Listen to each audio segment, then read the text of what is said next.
Finally आज आपण आपल्या साहिल भाऊच्या शॉप ओपनिंगला आलो. तिथे एवढे सारे क्रिएटर आले. चला ब्लॉग मध्ये दाखवतो.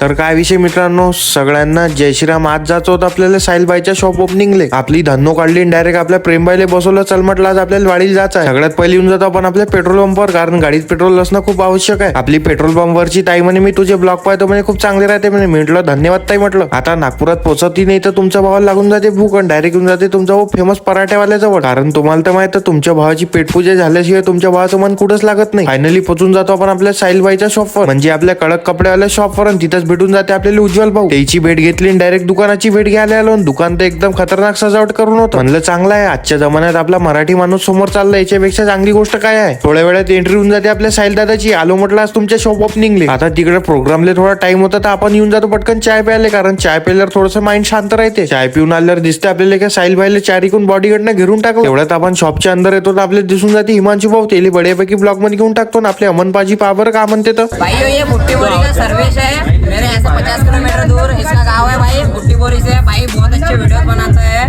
भाई के वीडियोस को देखो और भाई को फॉलो करो और भाई को सपोर्ट करो। अरे धन्यवाद अमन पाजी. म्हटलं तिथं अजून काही मोठे क्रिएटर भेटते तेले ब्लॉग मध्ये घेऊन टाकतो आपण. आपले साहिल दादाले म्हटलं कॉंग्रॅच्युलेशन दादा. म्हटलं न्यू शॉप बद्दल तर थँक्यू म्हणे. आज आपल्या साहिल भाऊनं एक स्वतःची आपली शॉप खोलून टाकली. ते पण कशी तर फक्त स्वतःच्या मेहनतीवर भरोसा ठेवून. मित्रांनो मी काही तुम्हाला जास्त मागत नाही, तेवढं एक फॉलो करून टाक जा. इथं आपले प्रेमाचे माणूस भेटले त्याला ब्लॉग मध्ये घेऊन टाकलं. थोड्या वेळात एंट्री होऊन जाते आपल्या नागपूरच्या पुष्पा भाऊची. तुम्ही गर्दी पाहू शकता. पुष्पा भाऊले एका कोणत्यात घेतलं या म्हटलं आपल्या ब्लॉग मध्ये आता पद्धतशीर मध्ये. तिथंच एक आपले गोल्डन मॅन सर होते, त्यांना पण मस्त बढियापैकी आपण ब्लॉग मध्ये घेऊन टाकलं. आता थोड्याच वेळात दुकानाबाहेर एवढा भयानक क्राऊड जमा झाला होता, तुम्ही पाहू शकता. हळूहळू क्रिएटर लोक येत होते. आता इथं साहिल भाऊनं आपल्या मम्मीला स्टेजवर बोलतं. साहिल भाऊची मम्मी एकदम इमोशनलच झाली होती आणि आपल्या बाजूला स्वतः साहिल दादाचे पप्पा. घ्या म्हटलं काकाजी तुम्हाला पण ब्लॉग मध्ये घेऊन घेतो. आपले वैभव दादा म्हणते आपल्या बुट्टीपूरच्या सर्व्हिसला फॉलो करा म्हणते, चांगले व्हिडिओ बनवते म्हणते. अरे म्हटलं धन्यवाद दादा. म्हटलं हळूहळू सगळे क्रिएटर आपलं मतदान देत होते. तेवढ्यात एंट्री झाली आपल्या समीर भाऊची. आपले समीर भाऊ पाहा ना का म्हणते, बन जाएंगे तीन ऐसा मुकाम के वाड़ी में ही बोला जाएगा